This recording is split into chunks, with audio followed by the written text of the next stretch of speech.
大家好，我是小杨，今天给大家分享一个半烫面家常饼的做法，非常的酥脆，而且凉了也不会硬。首先在面粉中加入1勺食用盐，增加面的筋性，搅拌均匀之后，把面对半分开，一半用开。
捏紧，这样可以防止里面的食用油流出。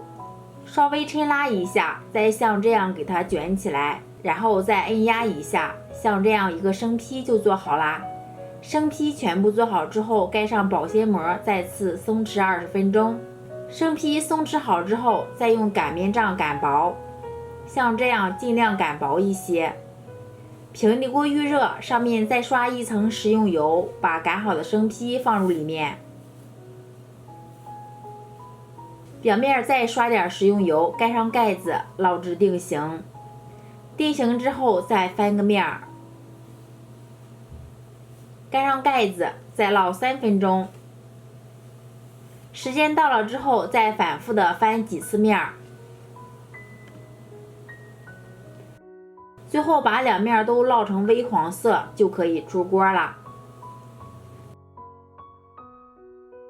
非常好吃的半烫面家常饼就这样做好啦，表皮又香又脆，而且这个饼凉了也不会太硬。方法非常的简单，喜欢的朋友可以尝试一下。